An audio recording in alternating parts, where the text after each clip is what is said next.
Okay everyone, today our charts are going to get just a little more complicated. Up until now we've generally had one repeating chord progression to worry about, whether it was the 4-bar pop chord progression or the 12-bar blues one. We've also had some contrasting sections, such as the parts in Hunger Strike and Respect, but today will be a little bit different. These songs will have 3 contrasting sections and they'll repeat. We'll refer to each section as A, B, and C. This is extremely common in pop music, and it won't be hard for you to understand. In fact, you may already know these sections as verse and chorus. If you get to the middle part of a song, it's usually called a bridge. A section between a verse and a chorus is usually called a pre-chorus, and so on and so on. And while this is helpful, you may run out of specific names to call things, or you may not know what to call a section. But this is no problem, because unless you're playing the world's most complicated song with 26 distinct sections, you're not going to run out of letters. And this brings us to our first song. Let's take a look at the A section. You'll probably play it perfect the first time because it's just whole notes. If you don't remember what a whole note is, it's this football-looking guy, and it's worth 4 beats. So what you'll do is strum the chord once, and hold it while you count to 4. How easy is that? And let's try it once together, on the count of 4. Ready? 1, 2, 3, 4. 1, 2, 3, 4. 1, 2, 3, 4. 1, 2, 3, 4. 1, 2, 3, 4. Now, when we played this with the song, pay attention to how many times you played this section. It varies. So that was pretty easy. Now let's take a look at the B section. Here's something nice about this part. You pretty much already know how to play it. See? The chords are exactly the same. The difference is in the rhythm, which is still pretty easy. It's just quarter notes. One small detail, this section always gets played twice, so on the second time, don't play that last note in parentheses. Confusing? Not at all. Let's do it together, taking the repeat. Ready? 1, 2, 3, and.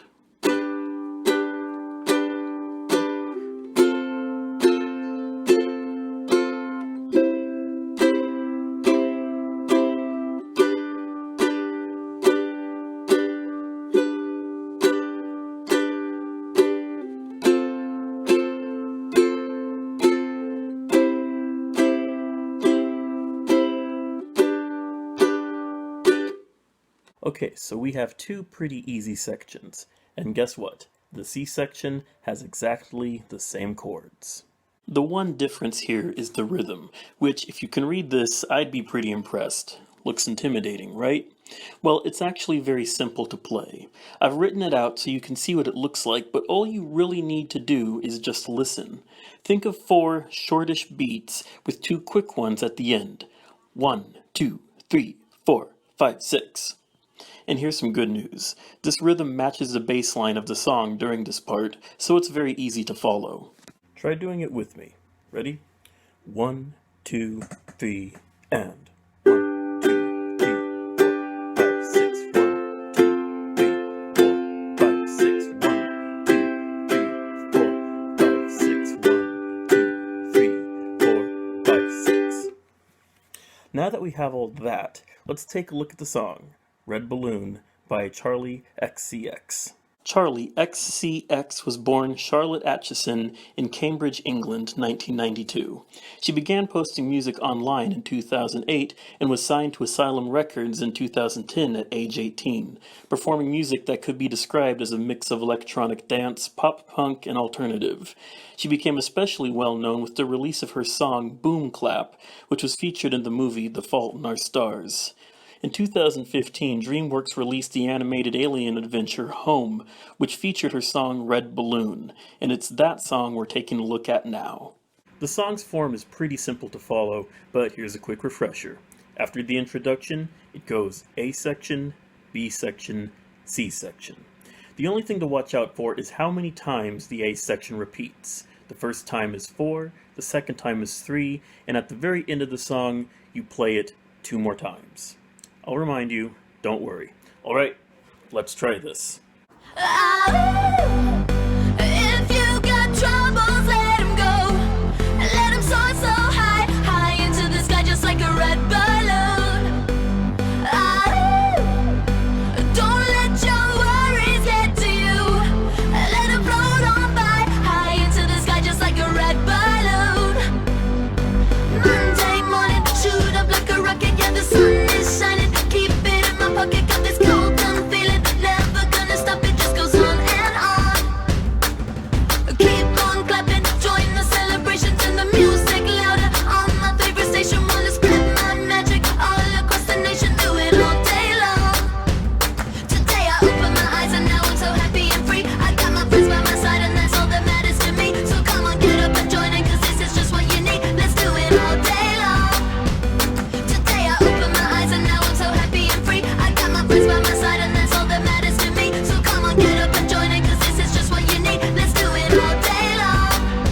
Alright, good.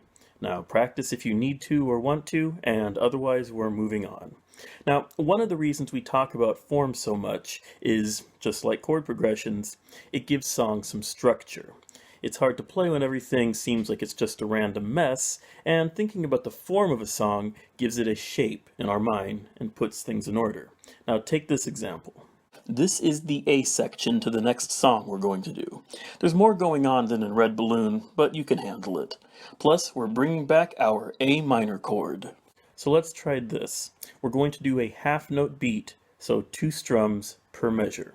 It looks a little long, but they're all chords you know, and we'll go slowly at first. Ready? 1, 2, 3, and 1, 2, 3, 4. 1, 2, 3, 4.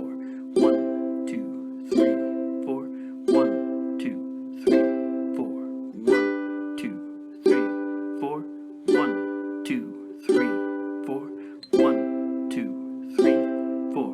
1, 2, 3, 4. 1, 2, 3, 4. 1, 2, 3, 4. 1, 2, 3, 4. 1, 2, 3, 4. 1, 2, 3, 4. 1, 2, 3, 4. 1, 2, 3, 4. 1, 2, 3, 4. 1, 2, 3, 4. 1, 2, 3, 4. Good. Now notice there's nothing indicating that we repeat, so we're good just playing it once. Let's take a look at the B section. Since we're playing half note strums, every measure where there are 2 chords will get 1 strum each, and this time notice that there are repeat signs and a number indicating how many times you repeat, so don't forget all of that. Let's try this part together with repeats. Not too fast. Ready? 1, 2, 3, and 1, 2, 3, 4. 1, 2, 3, 4. 1, 2, 3, 4. 1, 2, 3, 4. 1, 2, 3, 4. 1, 2, 3, 4. 1, 2, 3, 4. 1, 2, 3, 4. 1, 2, 3, 4. 1, 2, 3, 4. 1, 2, 3, 4. 1, 2, 3, 4. 1, 2, 3, 4. 1, 2, 3, 4. 1, 2, 3, 4. 1, 2, 3, 4. Alright, good. And now for the last part. This is pretty straight ahead, almost similar to the A section, but you'll notice something. Right here we have a B flat chord, and you're thinking, should I know how to play that? Did I miss something? Well, no, you didn't miss anything. We haven't done B flat yet and won't get around to that one for a while. So what do we do here? Well, right here we're going to do what I describe as a trick chord, and the fact that we know how to play G and know how to read tablature will help us. You see, with your fingers in position here to play G, what we're going to do is move our hand 1, 2, 3 frets up the neck, keeping our G chord shape the entire time. And now we have a chord that's like B flat. We can keep the open G string. That's not technically part of the B flat chord, but like I said, this is more of a trick. And for this style of music, it will work just fine. Knowing tablature helps here too, because in addition to looking at my hand to figure this out, you can also look at the tablature and see really specifically where to put your fingers.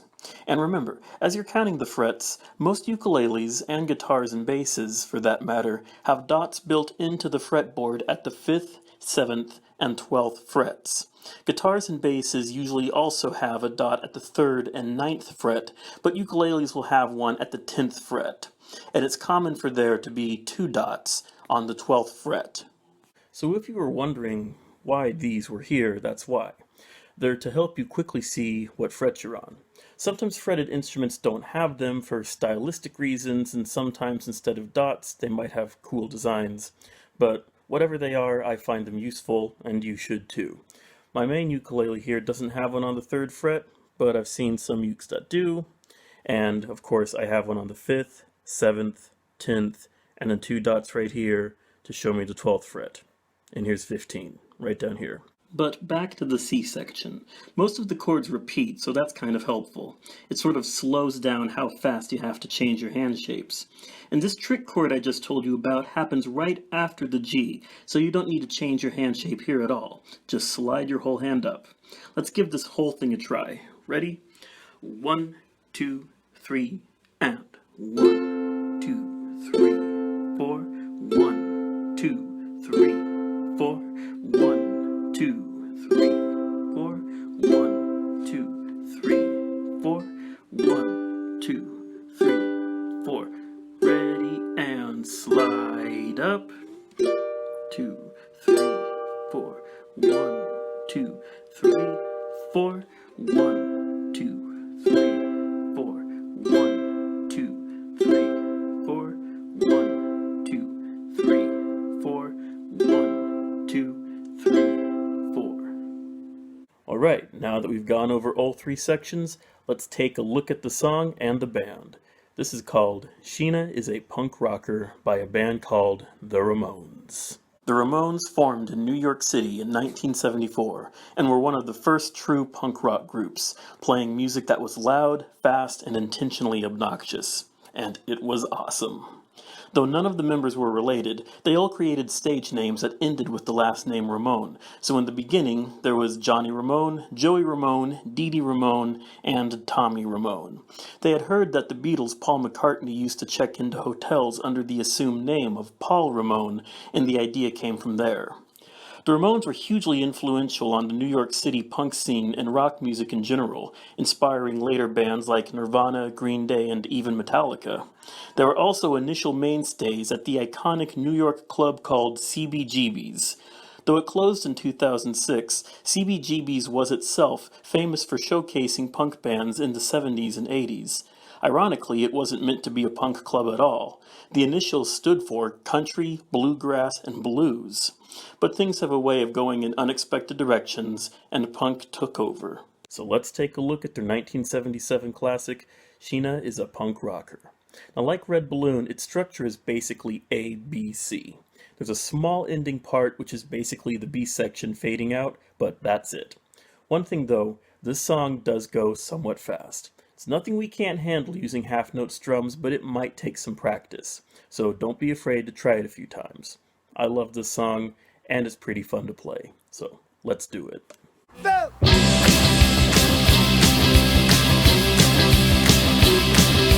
Kids are all hopped up and ready to go.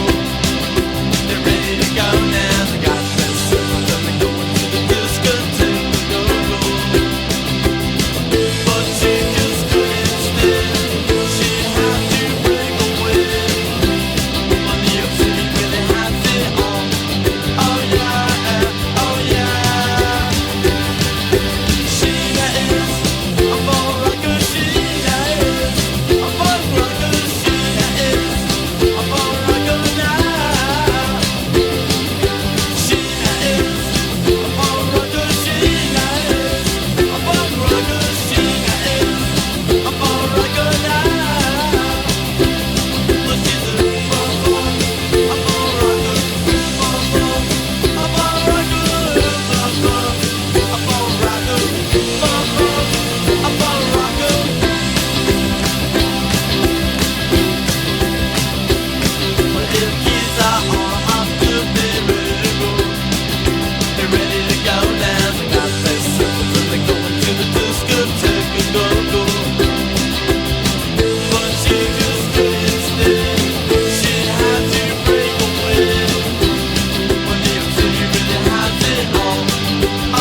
keep up? Now, this one might take some practice, but try playing each section slowly, combine the sections together, and try speeding up. You know the chords, you can do it. Anyway, those are the songs for this video. Don't forget what we practiced regarding different sections. It'll come up again, and we are almost ready for our next chord. But before we get to that, we're going to learn something important about our first 4 chords in the next video, which will also help us better understand the pop chord progression and the blues progression. And we're going to learn about keys and how to label chords. But that's for next time. Alright, take care everyone.